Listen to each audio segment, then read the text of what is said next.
EBN versus A, that's given.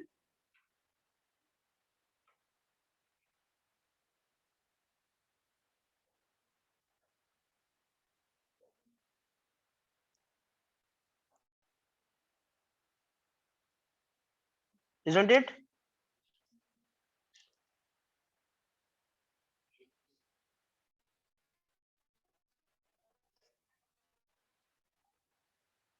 So I want one volunteer to read it. And keep your pencil with you. This is IMP concept. We will start.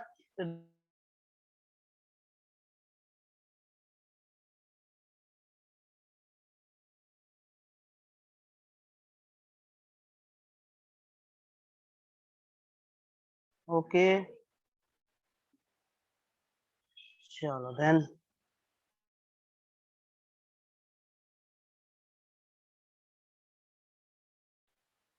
Sameer Singh बराबर ना?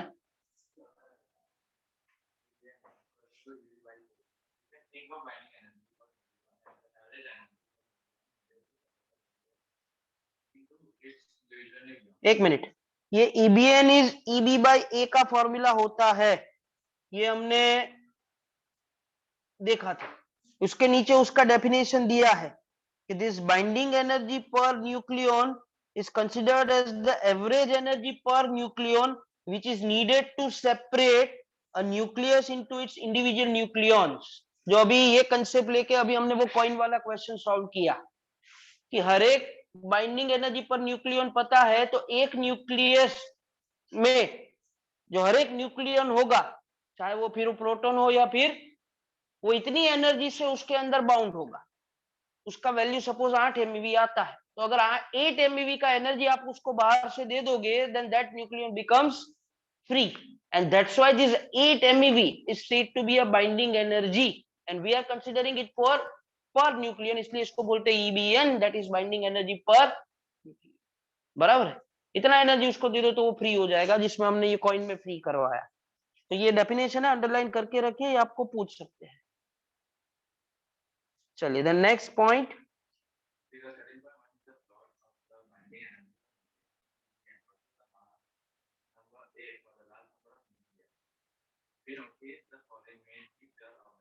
एक minute, आप वो graph देखिए बाजू में जो दिया है, इसका नाम, अगर आपको ये एग्जाम में ग्राफ पूछने को बोलते हैं तो आपको ये पर्टिकुलर ग्राफ में हर एक न्यूक्लियस का नेम याद रखने की जरूरत नहीं है। आपको ये पता होना चाहिए कि it's a graph of EBN, that is binding energy per nucleon versus atomic mass number, ये का ग्राफ है। That means EBN, that is binding energy per nucleon, will be on y axis and the A, that is atomic mass number, on the x axis. ऐसा scale आ जाएगा।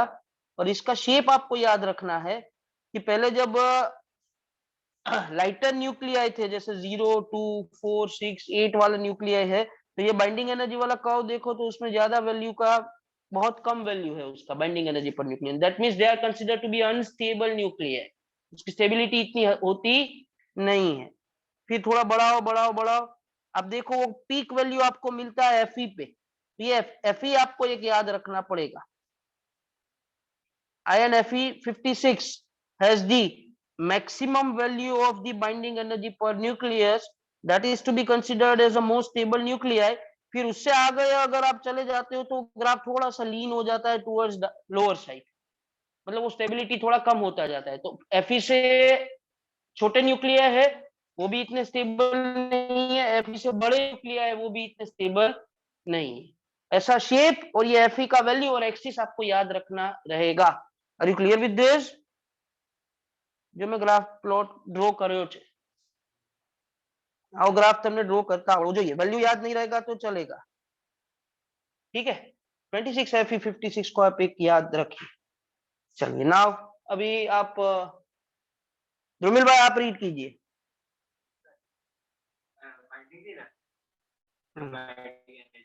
First point, The binding energy per nucleon EBN is partially constant, that is practically independent of the atomic number. For nuclei of middle mass number 30 is smaller than A is smaller than 170.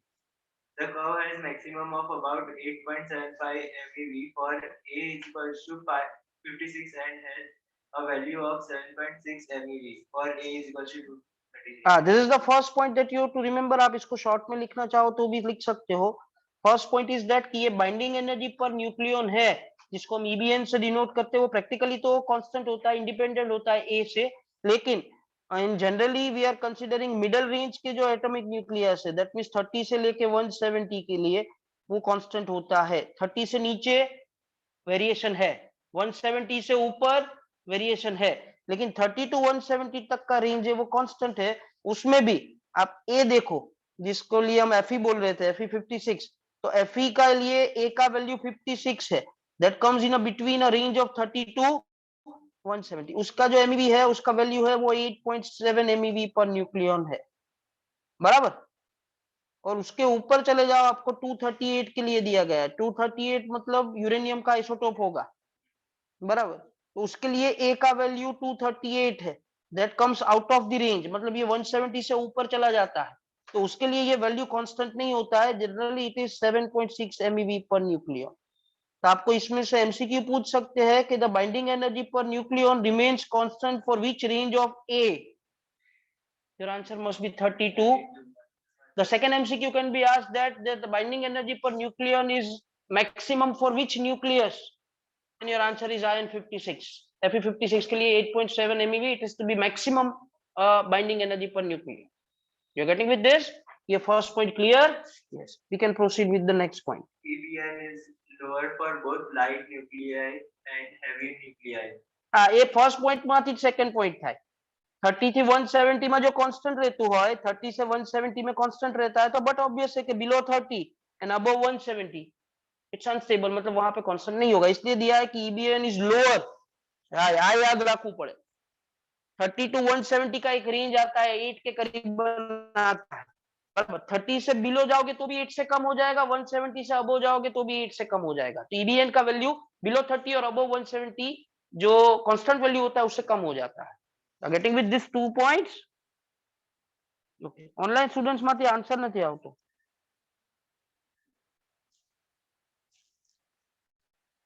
Switch on your videos.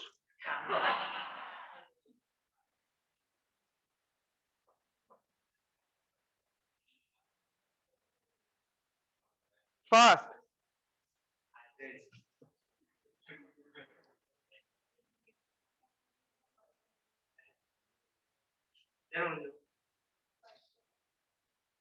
चलिए, switch on your videos fast.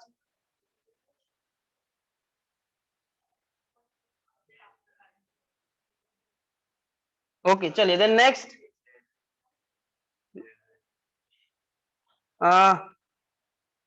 Next ये 2 point हो गए और उसके नीचे उसका conclusion दिए है। ऑनलाइन स्टूडेंट में से मैं किसी को बोलूंगा वो रीड करेंगे। Volunteer from online student who can read it, I will repeat it for you. यहाँ से रीड करना है हमें। will be that volunteer to help me out? चलो फटाफट करो।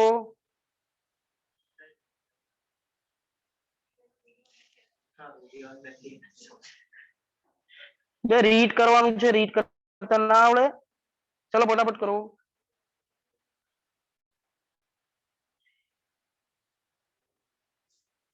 टूच कर दे भाई। We can draw some conclusions from these two observations. This is most time free.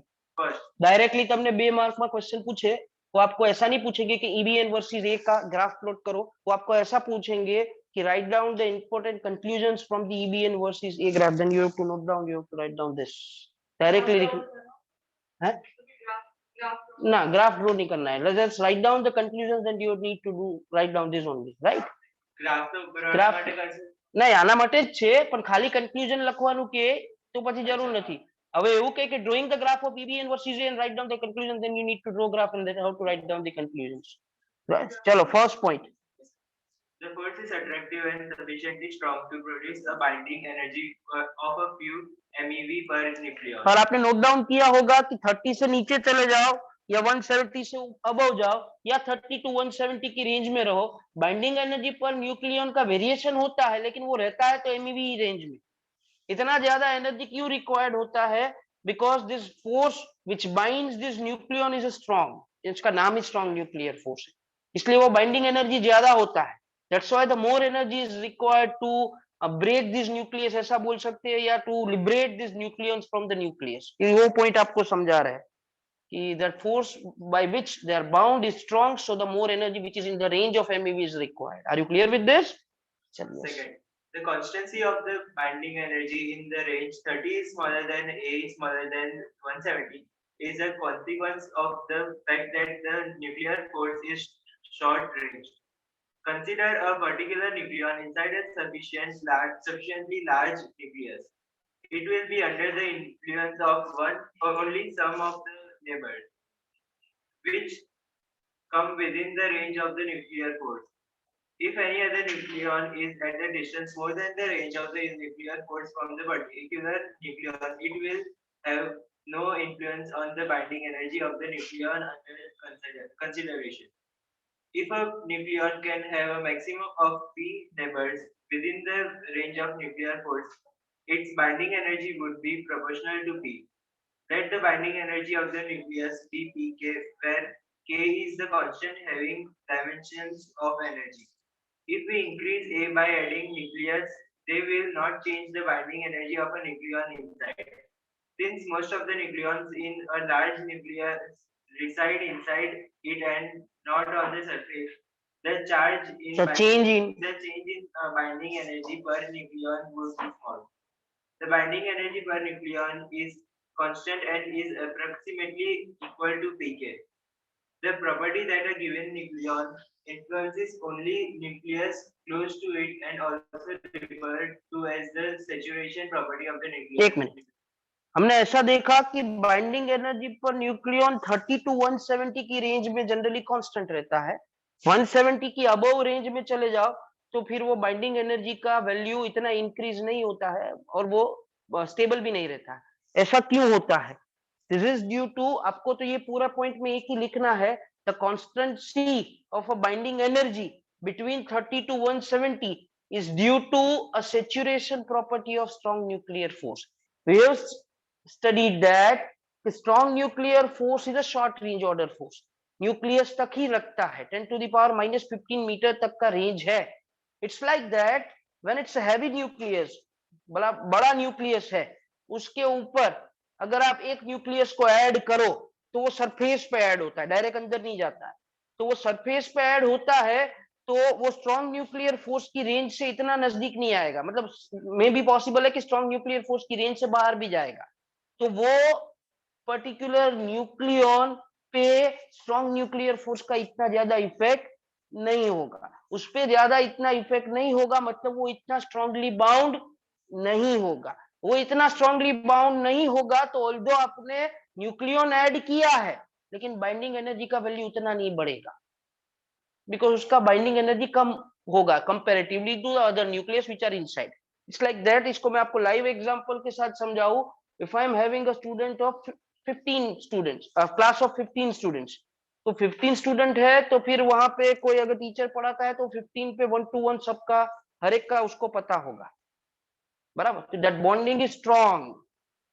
એમાંથી કોઈ મસ્તી કરવી હોય, મજાક કરવી હોય, मतलब उसको बाइंड है टीचर के इन्फ्लुएंस से, उसमें से उसको फ्री होना है तो इतना जल्दी नहीं हो सकता है क्योंकि टीचर का ध्यान तुरंत उस पे जाएगा। तो less numbers are nucleons are there, बराबर। तो दे आर स्ट्रांगली बाउंड। अगर इसमें मैं 15 की जगह पे 150 कर दूंगा, देन न्यूक्लियंस बढ़े, स्टूडेंट्स बढ़े, लेकिन बाइंडिंग एनर्जी इतना बढ़ेगा नहीं, क्योंकि जो टीचर का रेंज है वो शॉर्ट रेंज है। और ये जो प्रॉपर्टी होता है उसको उसका बोलते हैं सेचुरेशन। टीचर નું એક સેચ્યુરેશન આવી જાય ને, 100 120 130 140 150 तो क्लास હોય ત્યાં સુધી ध्यान रहे, फिर वो भी सेचुरेट हो जाएगा, उसके बाद फिर वो ध्यान नहीं जाएगा उस पे। तो फिर वो पर्टिकुलर जो स्टूडेंट है जो न्यूली एडेड है वो इतना बाउंड, ये मजाक इजीली कर ही सके, बराबर। जैसे आप जानते हो ये प्रॉपर्टी स्ट्रॉन्ग न्यूक्लियर फोर्स का है, वैसा आपका भी है कि जब आप 5-10 स्टूडेंट हो तो आप इतना मजाक नहीं करते हो कि आपको पता है कि हमें तरत दिख जाएंगे, इसने मजाक किया है, इसने ये प्रॉब्लम किया है, इसने ये कुछ मिस्टीवियस किया है। लेकिन अगर वही आप यहाँ पे 90 स्टूडेंट बैठे हो तो फिर वो आपको थोड़ा अच्छा लगता है करना, क्योंकि आपको पता है कि टीचर का ध्यान नहीं जाएगा, उसका सेचुरेशन प्रॉपर्टी आ गया है। वो स्ट्रॉन्ग न्यूक्लियर फोर्स भी ऐसा प्रॉपर्टी रखता है। So this is basically due to the saturation property कि 30 से 170 में वो कांस्टेंट रहता है, उसके बाद उसका डिक्रीज होना चालू हो जाता है। EBN decreases as we increase the number of nucleons. Are you clear with this? Yes. चलिए next. A very heavy nucleus, say A is equals to 240, has lower binding energy per nucleon compared to that of the nucleus with A is equals to 120. Thus, if a nucleus A is equals to 240 breaks into two A is equals to 120 nuclei, nucleon get more tightly bound. This implies energy would be released in the process. It has very important implications for energy production through fission, to be discussed later in section 1. एक minute, ये बात ऐसी हो गई कि हमारे, जैसे मैंने बोला कि एक स्ट्रॉन्ग न्यूक्लियर फोर्स का एक सेचुरेशन प्रॉपर्टी आ गया, 120, 130, 140, 170 तक वो बाइंडिंग एनर्जी को कांस्टेंट रख पाता था। जैसे ही 170 से ए का वैल्यू बढ़ा, फिर वो बाइंडिंग एनर्जी डिक्रीज होना स्टार्ट हो गया, क्योंकि उसका सेचुरेशन प्रॉपर्टी वहां पे आ गया। स्टिल वी वांट स्टेबिलिटी, हमें तो स्टेबिलिटी चाहिए, तो हमें क्या करना पड़ेगा कि 170 से ऊपर अगर कोई क्लास में स्टूडेंट है, मेरा प्रॉपर्टी 170 तक का है कि मैं 170 तक ध्यान रख सकता हूँ, और भी स्टूडेंट आते हैं तो मेरे को क्लास डिवाइड कर देना पड़ेगा, बराबर। सपोज मेरे पास 240 स्टूडेंट्स हो गए, तो एक 120 का और एक 120 का क्लास रखूं, तो मेरा वो बाइंडिंग एनर्जी है वो स्टूडेंट्स को पकड़ के रखने का वो बढ़ जाएगा, मेरा एफिशिएंसी बढ़ जाएगा, because I have divided it. This process of dividing heavy nucleus into a smaller fragments or small nucleus is called a fission process. To fuse them, એને એવું કહેવાય કે આપણે fuse કર્યા, we break them. वो breaking क्यों करते हैं उसका, क्योंकि वो जो उसका बाइंडिंग एनर्जी पर न्यूक्लियन है वो 30 to 170 की रेंज में आ जाएगा, तो उसका स्टेबिलिटी बढ़ जाएगा, comes in a category of stable nucleus. वो स्टेबल न्यूक्लियस में आने के लिए उसका ए का वैल्यू किसकी रेंज में सेट होना चाहिए, 30 से 170। तो अगर वो 240 का है, इक्वल फ्रेगमेंट्स में मैंने इसको डिवाइड कर दिया, तो दोनों फ्रेगमेंट का ए कितना हो जाएगा, ए का value is in comes in between of 30 and 170। Yes, तो फिर वो अनस्टेबल में से स्टेबिलिटी की रेंज में आ जाएगा। इसलिए जो लार्जर न्यूक्लियस होते हैं वो फ्यूजन का प्रोसेस करते हैं टू गेट अ स्टेबिलिटी, और उसमें कुछ एनर्जी लिबरेट होता है, इसको बोलते हैं फ्यूजन एनर्जी। क्या बोलते हैं, और ये प्रोसेस को न्यूक्लियर फ्यूजन बोलते हैं। जनरली 170 के अबव वाले जो न्यूक्लियस है वो ये प्रोसेस करते हैं to get a stability. Are you clear with this? आपको एग्जाम में पूछेंगे which nuclear perform a process of a nuclear fusion, then for which the A is greater than 170, why they perform a process of fusion to get a stability, क्योंकि वो टूट जाएंगे, divide हो जाएंगे, तो फिर उसका पार्ट है वो 30 to 170 में आ जाएगा। એ આવશે હવે એના પછી 30 થી ઉપર વાળા હતા, 170 થી ऊपर वाला था, तो આપણે એને ब्रेक करावा पड़े। अगर वो 30 नहीं, हम उसमें 10 बोलेंगे, 10 से भी छोटे है तो क्या करना पड़ेगा, तो उसको 30 में लाना है तो ज्वाइन करना पड़ेगा ना, तो उसको फ्यूज करना बोलते हैं, इसलिए वो प्रोसेस को फ्यूजन बोलते हैं। So the nucleus which are having their value of A which is less than 10, 30 नहीं ले सकते, 30 यार પછી બીજું કોઈ ન્યુક્લિયસ फ्यूज કરવાનું, 1 2 વાળું तो ना कराए ना। जनरली इक्वल फ्रेगमेंट्स हो तो 5 हो तो 5 के साथ 7 8 10 वाला कर सकते हो। तो अगर एक 10 वाला न्यूक्लियस है तो उसके साथ 20 वाला कर दो, या 10 10 10 वाले 3 कर दो, तो ये प्रोसेस को बोलते हैं fusion. So when you fuse them together they come in a range of 30 to 170 and they become stable. तो जो स्मॉलर न्यूक्लियस होते हैं ए लेस देन 10 वाले वो कौन सा प्रोसेस परफॉर्म करते हैं, और जो ए ग्रेटर देन 170 वाले हैं वो आगे। Consider two very light nuclei where A is smaller than or equals to 10. हाँ, ये रेंज याद रखना, ये एमसीक्यू में पूछे, जिन्होंने जैसे साहिल भाई ने गलती की ना कि सर 30 से स्मॉलर वाला क्या करेंगे, तो मेरा भी पहले तो माइंडसेट ऐसा ही होगा कि 170 थी ऊपर वाला फ्यूजन करे तो 30 थी ओछा वाला, तो वो रेंज 30 से नहीं होता है, वो रेंज 10 से होता है। क्यों, अगर ये 30 वाले न्यूक्लियर फ्यूजन कर पाए, फ्यूजन के लिए ट्रिमेंडस अमाउंट ऑफ एनर्जी चाहिए, फ्यूज करवाना है तो एनर्जी देना पड़ता है, और ट्रिमेंडस अमाउंट ऑफ एनर्जी चाहिए, वो अर्थ की सरफेस पे तो पॉसिबल है ही नहीं। जितना हैवी न्यूक्लियर लोगे और उसका फ्यूजन करवाना है उतना ज्यादा एनर्जी बढ़ता जाएगा। अवर सोर्स ऑफ एनर्जी इज, हमारा नेचुरल सोर्स ऑफ एनर्जी क्या है? सन, सनलाइट। वो सन भी फ्यूजन से अपने को एनर्जी देता है, उसमें भी न्यूक्लियर फ्यूजन का प्रोसेस होता है।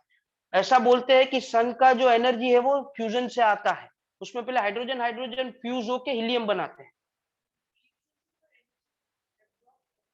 लिबरेट भी होता है, जब दो फ्यूज होते हैं तो लिबरेट होता है, लेकिन उसके लिए टेम्परेचर बहुत ज्यादा चाहिए, इसलिए इसको बोलते हैं thermonuclear fusion. The fusion takes place due to the temperature. तो सन का अंदर का टेम्परेचर तो बहुत ज्यादा है, this temperature is sufficient enough to take a fusion process. तो उसका जो रिक्वायरमेंट है वो वहां पे सेटअप हो गया, तो हाइड्रोजन हाइड्रोजन फ्यूज होके हीलियम बना, तो आपको एनर्जी मिला, जो आपको सनलाइट मिलता है एनर्जी। गेटिंग? ये थर्मोन्यूक्लियर फ्यूजन इसलिए बोलते हैं क्योंकि वो टेम्परेचर की वजह से होता है। अभी हाइड्रोजन हाइड्रोजन मिलके हीलियम हो गया, ये पूरा हाइड्रोजन जब हीलियम में कन्वर्ट हो जाएगा या हैवी न्यूक्लियस में कन्वर्ट हो जाएगा तो सन एनर्जी देना बंद कर देगा। नहीं, ऐसा नहीं होता है। हाइड्रोजन हाइड्रोजन मिलके हीलियम बना है तो 2He4, helium is 2He4, it's a lighter nuclear, they can fuse together to form some other nucleus. 2He4 वाला होके 4 वाला कोई एलिमेंट आपको दे सकते, वो आगे देखेंगे, अभी हुआ नहीं है, ये मैं बता रहा हूँ। ऐसा प्रूफ नहीं हुआ है अभी, ऐसा सन ने किया नहीं है, क्योंकि sun is at the half age, उसका आधा हाइड्रोजन खत्म हो गया है, वो हीलियम में कन्वर्ट हो गया, अभी आधा बाकी है, 2 बिलियन ईयर्स स्टिल वो लेगा, वो हाइड्रोजन को कन्वर्ट होगा। उसके बाद क्या होता है वो देखना पड़ेगा, because there are some practical approach, हम थियोरेटिकली कुछ नहीं बोल सकते।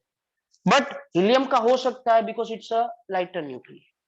पर अगर वही सन जो एनर्जी है वो कार्बन कार्बन को कंबाइन करके दे रहा होता तो 6C12 करके 12 वाला आपको न्यूक्लियस मिलता।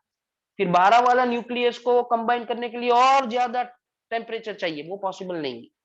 इसलिए जनरली जो फ्यूजन होता है वो लाइटर न्यूक्लियर का होता है, क्योंकि उसके लिए रिक्वायर्ड एनर्जी लेस होती है, लेस नहीं, other to that heavy nuclear वो लेस होती है, बराबर है, इसलिए इसका रेंज लेस देन 10 में आता है। Are you getting with this? થઈ ગયું કે બાકી છે? Judging from the heavier nucleus, the binding energy per nucleon of the fused heavier nuclei is more than the binding energy per nucleon of the lighter nuclei. Most time पे underline करो, हमारे पास element ए है, उसका binding energy 7 है, smaller nuclear है ना। दूसरा वाला है, उसका बाइंडिंग एनर्जी सिर्फ फॉर दैट 6 है। तो ये दोनों जब फ्यूज होंगे और नया न्यूक्लियर मिलेगा, उसका बाइंडिंग एनर्जी 6 और 7 दोनों से ज्यादा होगा, तभी तो वो स्टेबल होगा ना, 30 to 170 की रेंज में जाएगा ना। इसलिए ऐसा बोल रहे हैं कि जो बाइंडिंग एनर्जी मिलता है newly generated nuclear due to the fusion process is greater than the binding energy of each nuclei which are fused together to form a new nuclei. बराबर છે? पढ़े છે खबर? यस, तो फिर ये पॉइंट से आपको याद रखना है, ये 4-5 पॉइंट आप लिख सकते हो। एक सैचुरेशन प्रॉपर्टी समझाओ, एक फिजन का प्रोसेस समझाओ, एक फ्यूजन का प्रोसेस समझाओ, बराबर है, हो जाएगा आपका काम। और आगे के 2-3 पॉइंट समझा दो।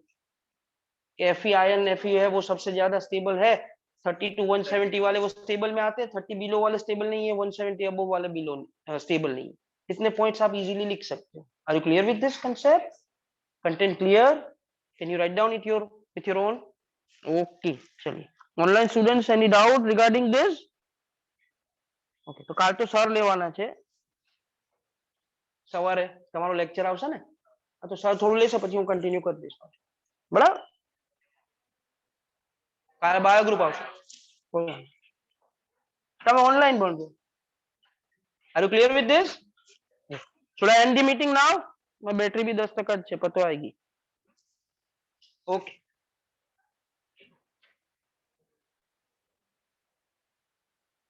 okay then, goodbye.